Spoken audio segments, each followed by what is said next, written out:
Alléluia, Dieu est grand. Oh, God is a good God. Dans 2 Chroniques 26, nous voyons l'histoire du roi Osias. Vous allez me dire, qu'est-ce que Osias a à voir avec Dieu, le Saint-Esprit? C'est une petite phrase très simple. Alléluia. Le roi Osias a succédé à son père Amazias. Et son père Amazias avait bien commencé à servir le Seigneur. Mais Amazias, à un moment donné, s'est détourné du Seigneur. Et il a été assassiné plus tard. Il a été succédé par son fils Osias.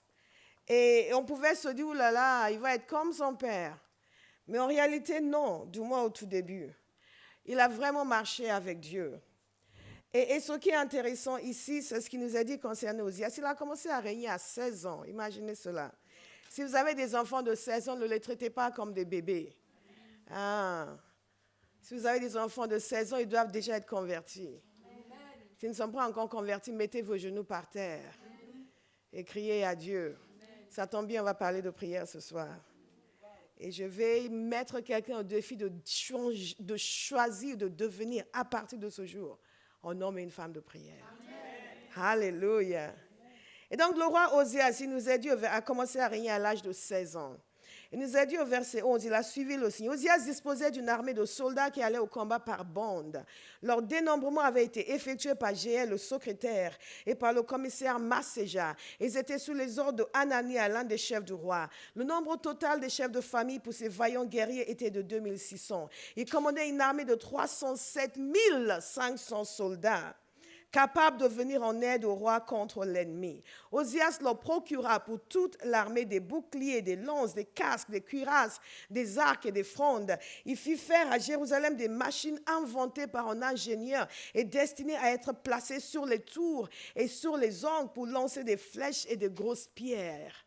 Vous voyez le niveau d'avancement technique qui existait sous le règne d'Osias. Et on pourrait dire, wow, cet homme était vraiment très intelligent, il était vraiment très discipliné, et certainement il était tout cela. Mais voici ce que nous dit la parole de Dieu. Sa réputation s'étendit au loin, car il fut merveilleusement aidé jusqu'à ce qu'il soit devenu puissant. Il fut merveilleusement aidé jusqu'à ce qu'il soit devenu puissant. Qui rend les hommes puissants? Dieu. Dieu a merveilleusement aidé le roi Osias. Malheureusement, après être devenu puissant, à un moment donné, il était devenu aussi assez orgueilleux. Et il a manqué de respect à la maison de l'Éternel, au sacrificateur. Mais ce que nous retenons de ce passage, c'est que Dieu l'a merveilleusement aidé. Est-ce que je peux prophétiser sur quelqu'un ce soir? Qu'à partir d'aujourd'hui, Dieu va merveilleusement vous aider. Et vous allez le sentir. Il y a quelque chose qui est fondamental dans la vie d'un enfant de Dieu, c'est de comprendre que nous ne sommes pas seuls. Nous ne sommes absolument pas seuls. Je suis ici en train de vous parler, vous ne voyez que moi, mais je ne suis pas seul. D'abord, je ne suis pas venue ici de moi-même. Je ne suis pas venue ici parce que j'ai eu une bonne idée de venir faire cette conférence. Je n'ai pas commencé à annoncer l'évangile parce que j'ai trouvé que ça pouvait être un bon plan de carrière. Je ne suis pas ici debout physiquement en ce moment seul. Vous me voyez ici, mais je suis habité. Ha! Hey! Hey! Je suis habité. Et ce n'est pas le vin. Zemagare baba baba shekata. Je ne suis pas seul. Vous n'êtes pas seul. L'Esprit Saint est venu pour nous aider. Et nous serons, si nous l'écoutons, merveilleusement aidés. Quelqu'un va le déclarer sur lui-même avec audace. Je serai merveilleusement aidé. Merveilleusement aidé. Alléluia.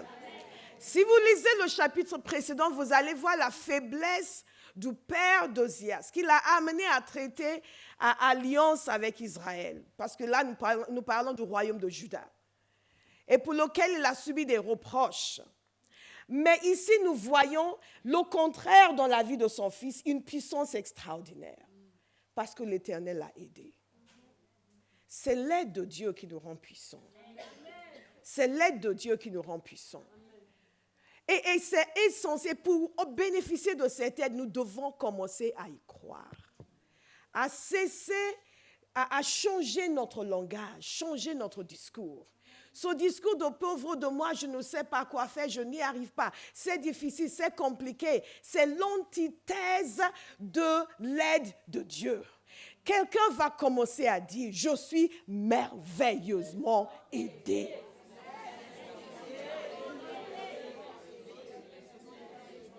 Alléluia.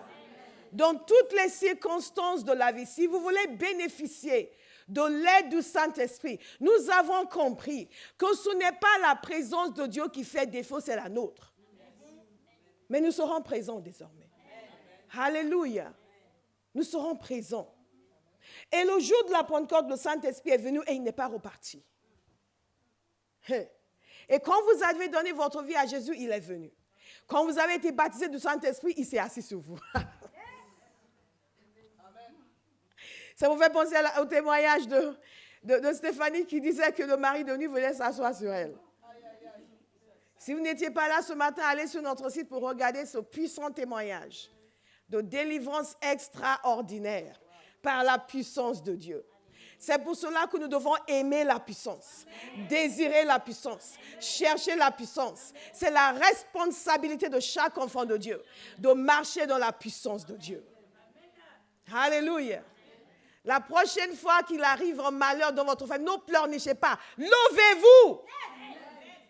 Et appelez une confrontation avec les forces des ténèbres. Hey! C'est lui qui nous rend puissants. L'Éternel va vous rendre puissants. Au nom de Jésus. Il va vous rendre puissants. Mais Jésus nous a dit quelque chose de très intéressant. Et avant de partir, il a dit, si vous m'aimez, respectez mes commandements. Jean 14, que nous avons déjà lu plusieurs fois. Quant à moi, je prierai le Père, il vous donnera un autre défenseur, afin qu'il reste éternellement avec vous. Ensuite, il explique qui est ce défenseur, le paraclet, l'esprit de vérité. Le paraclet, celui qui est notre aide. Ça, c'est une des significations de ce mot, celui qui est notre aide.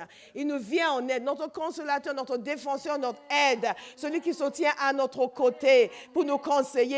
Il est notre aide. Vous avez de l'aide. Cette session, le titre, c'est l'aide du Saint-Esprit. Et vous pouvez y ajouter tout ce que nous avons vu jusque-là. La révélation, comme nous avons vu dimanche, c'est une dimension de l'aide du Saint-Esprit. Le Saint-Esprit nous révèle les choses de Dieu, nous révèle la personne de Dieu. L'apôtre Paul a prié pour les Éphésiens et pour nous, que nous soyons remplis de la connaissance de Dieu. Alléluia. Hey, c'est trop merveilleux. C'est vraiment trop merveilleux.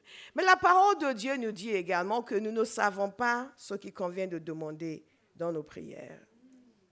Dans Romains 8, 26, de même l'Esprit aussi nous vient en aide dans notre faiblesse.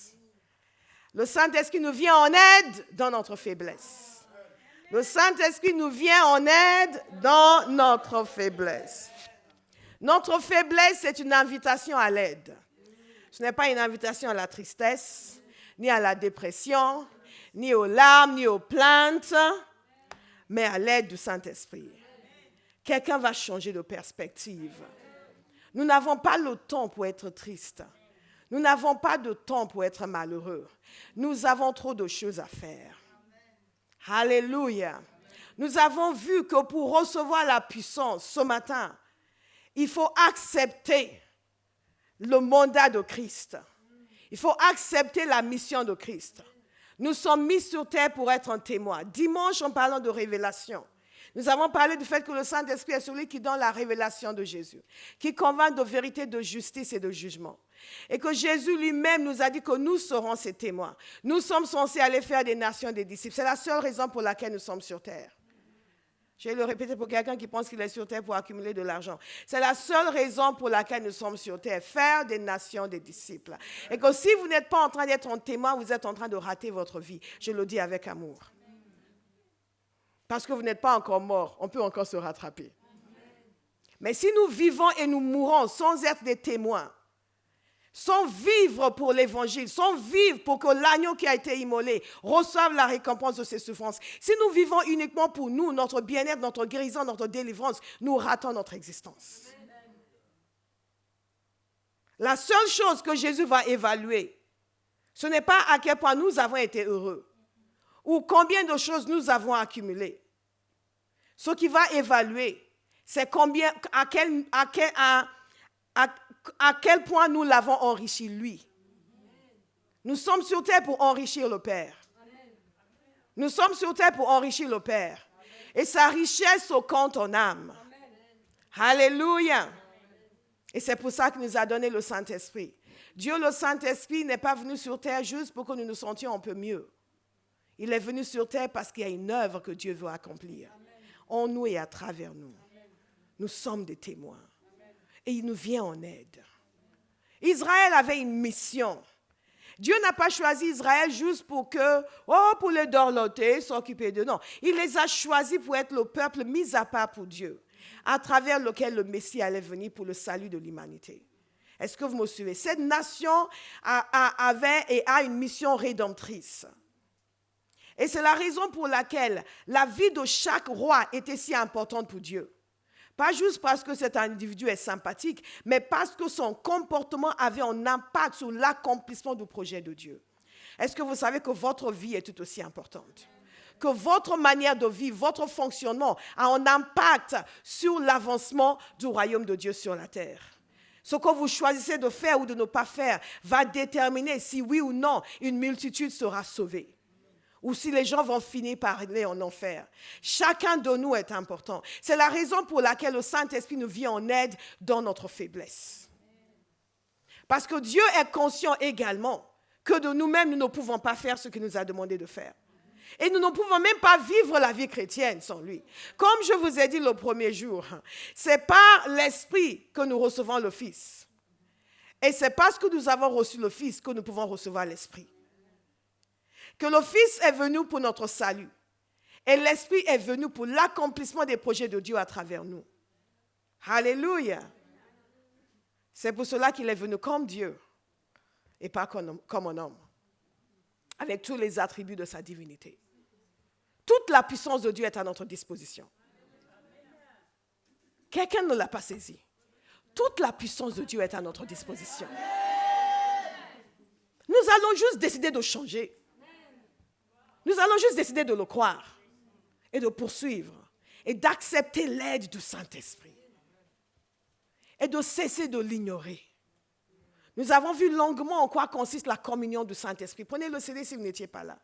Et c'est cette communion du Saint-Esprit qui nous permet de bénéficier de son aide. Et nous pouvons bénéficier de son aide. La vie est différente quand nous bénéficions de son aide. Il est là pour nous aider merveilleusement. Il est là pour nous aider merveilleusement. Et nous avons besoin de son aide. Dans ce passage de Romains 8, il nous dit, nous ne savons pas ce qu'il convient de demander dans nos prières. Et je vais m'arrêter sur nous ne savons pas. Il vient nous aider parce que nous ne savons pas. Et nous ne savons pas. Tellement de choses que nous ne savons pas. Il vient nous délivrer de notre ignorance. Vous avez entendu le témoignage de Béa qui disait qu'avant, elle ne savait pas que Dieu pouvait guérir les malades à travers elle. Pourtant, c'est écrit noir sur blanc. Ils imposeront les mains aux malades et les malades seront guéris. Mais parfois, nous le savons dans la tête, mais nous n'en sommes pas absolument convaincus. Et donc, nous sommes tout le temps en train de... Quelqu'un nous appelle pour dire, oh, tu sais, ils m'ont détecté ta maladie. Seigneur, pourquoi? Quand ils sont allés dire à Jésus, mais cet homme, pourquoi est-ce qu'il est aveugle? Est-ce que c'est à cause de son péché ou le péché de sa famille? Jésus a dit non, c'est pour la gloire du Père. Quand ils lui ont dit que Lazare était malade, il a dit non, ça ne va pas se terminer dans la maladie, mais ça va rendre gloire au Fils. La prochaine fois qu'on vous dit que quelqu'un est malade, ne pleurez pas. Dites Seigneur, ça va être pour sa gloire. Amen. Tout de suite, dites-le, Seigneur, je refuse de me laisser avoir par la dépression. Je déclare que ce sera pour la gloire du Fils de Dieu. Prenez position. Parfois, nous ne voyons pas la puissance de Dieu agir parce que nous ne laissons pas l'Esprit nous aider dans notre faiblesse. Tellement de choses que nous ne savons pas. Pourquoi telle chose arrive, nous ne savons pas. Et parfois, il veut nous montrer. Voilà pourquoi tu es dans cette situation. Maintenant, voilà ce que tu dois faire pour en sortir. Quelqu'un va commencer à écouter le Saint-Esprit. Quelqu'un va vraiment commencer à écouter le Saint-Esprit. Comme j'ai dit dimanche, nous avons besoin de commencer à nous méfier de nos pensées et de nos idées, de nos certitudes. Rien que le fait que nous étions perdus dans le monde sans espérance devrait nous donner beaucoup d'humilité. Pour dire, si j'étais si futé, je serais venu à Jésus à 3 mois. Au lieu d'attendre 25 ans, au lieu d'attendre 50 ans, au lieu d'attendre 60 ans. Ça devrait déjà nous donner beaucoup d'humilité pour dire que hey, I'm not all that in a bag of chips. Comme on dit en bon français. Vous avez compris?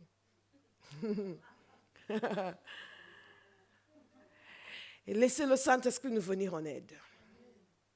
Il veut nous aider. Il veut nous aider parce que nous ne savons pas. Parce qu'il y a beaucoup de choses que nous ne savons pas. Il va nous libérer de l'ignorance.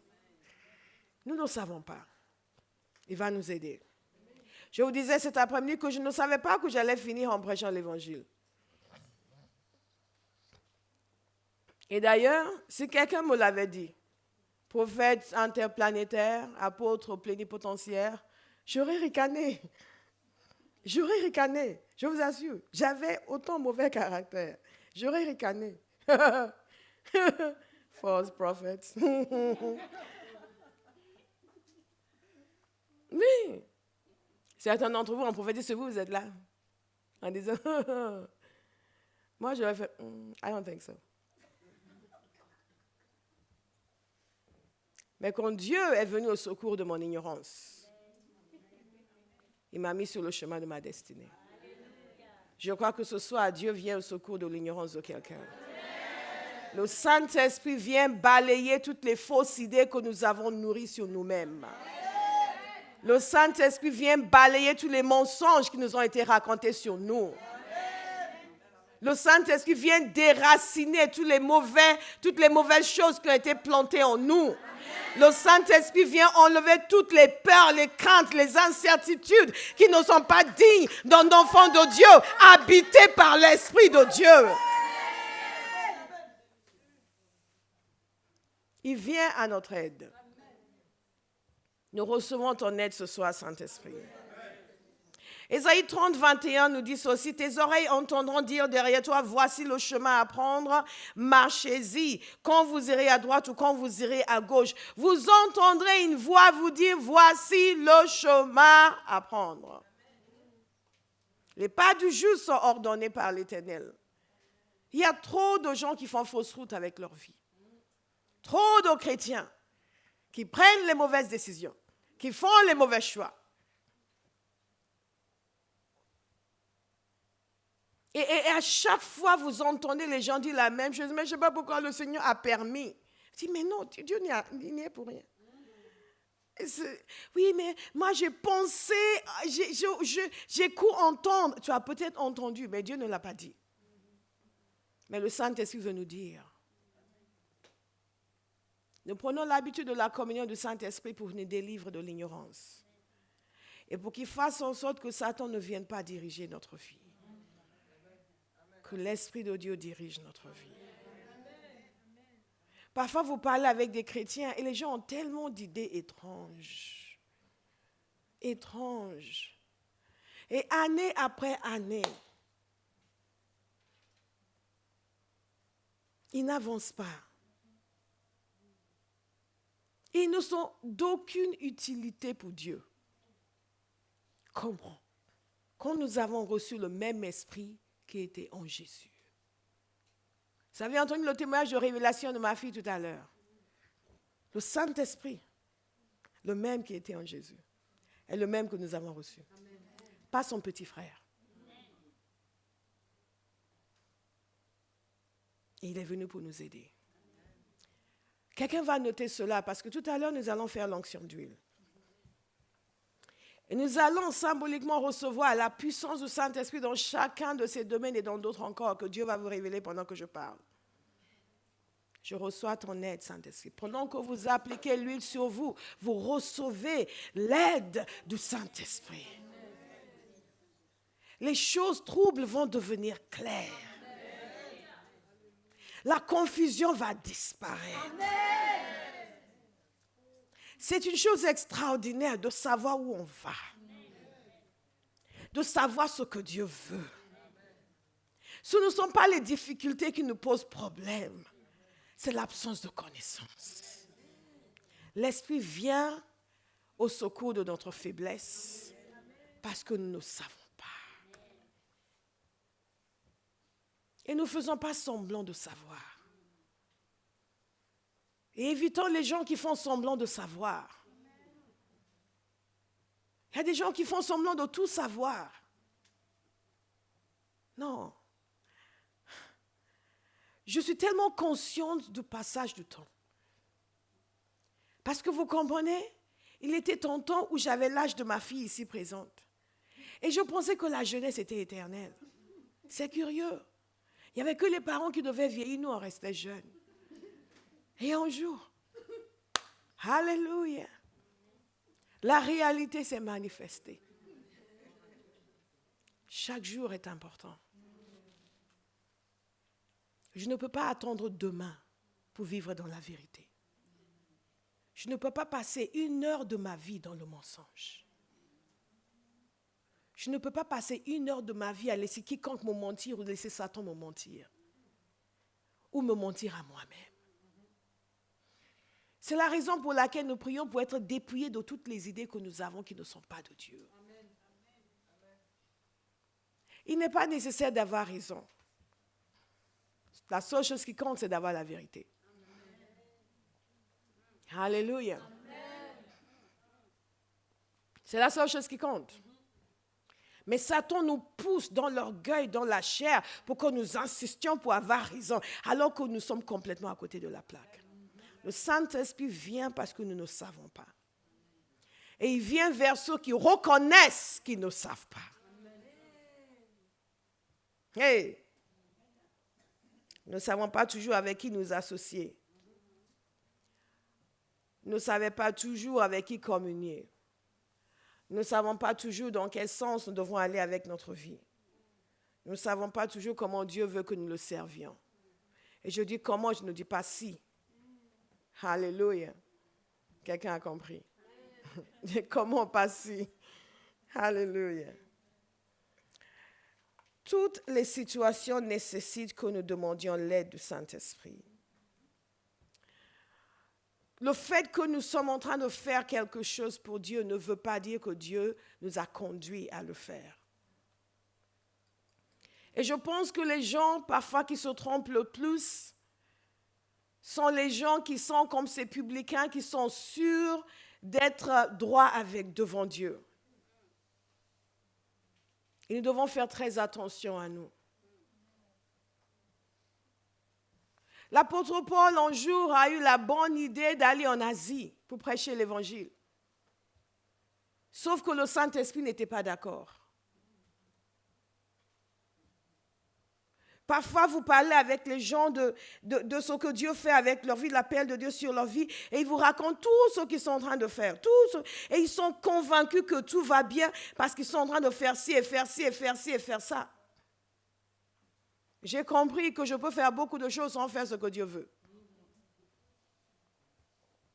Mais ceci est capital et ceci est fondamental. Je veux inviter quelqu'un à une contemplation sérieuse ce soir. Je veux inviter quelqu'un, et je parle particulièrement aux jeunes, à méditer sur le sens de l'existence humaine et sur la brièveté de la vie humaine. Et sur la nécessité de faire en sorte que quand je vais quitter cette terre, ma vie aurait laissé sa marque. Et que quand l'histoire de l'Église à Paris sera écrite, il sera dit me concernant que j'ai servi, comme il a été dit concernant David, la volonté de Dieu dans ma génération. C'est pour cela que chacun doit décider de s'éloigner des à peu près, des faux semblants, des je pense que je... Non, votre vie a plus de valeur que cela. Le Saint-Esprit vient au secours de notre faiblesse. L'apôtre Paul voulait aller en Asie et le Saint-Esprit l'en a empêché. Je veux que vous compreniez à quel point le Saint-Esprit nous aide.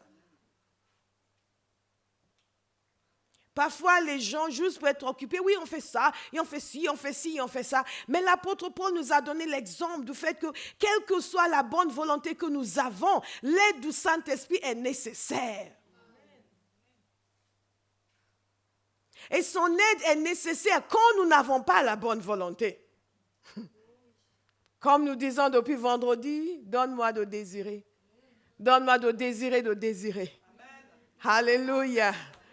Alléluia. Parce que la vérité, c'est que nous ne sommes pas toujours de bonne foi. Et si nous savons le reconnaître, nous allons pouvoir bénéficier de son aide. Et c'est un des moyens par lesquels il nous aide. Il nous donne un cœur bien disposé. Et parce que parfois, il nous dit ce qu'il veut que nous fassions, mais nous avons beaucoup de raisons pour lesquelles, ah Seigneur, tu sais que... Et là, je dis, Seigneur, donne-moi de vouloir ce que tu veux. Donne-moi de vouloir ce que tu veux. Priez cela, on continue sur votre vie. Saint-Esprit, je veux vouloir ce que le Père veut. Je veux vouloir ce que le Père veut. Je veux vouloir ce que le Père veut. En réalité, la vraie croissance spirituelle, c'est quand mes désirs sont harmonisés avec ceux de Dieu. Et c'est le Saint-Esprit qui fait ça. Il vient à notre aide. Recevez l'aide du Saint-Esprit ce soir. Alléluia. Recevez l'aide du Saint-Esprit ce soir et soyez délivrés de vos ressentis. Mais je sens que, oubliez ce que vous sentez. Qu'est-ce que Dieu dit? Nous ne sommes pas l'esclave de ce que nous ressentons, nous sommes l'esclave du Christ. Alléluia. Il vient à notre aide. Il a aidé l'apôtre Paul. Il l'a empêché d'aller en Asie. Pas parce qu'il n'aime pas l'Asie, parce qu'il a fini par l'envoyer en Asie. Rappelez-vous les lettres des lettres de Jésus. C'était des églises d'Asie. L'Apocalypse. Donc, il a fini par y aller. Mais là, il a dit non, on ne va pas en Asie. Combien d'entre nous entendront cela? C'est ce que nous voulons que Dieu fasse dans nos vies à partir d'aujourd'hui. C'est ce que nous voulons que Dieu fasse dans nos vies. Qu'il fasse un nettoyage. Et que les choses que nous avons cru entendre, que lui n'a pas dit, soient nettoyées. Et soient balayées.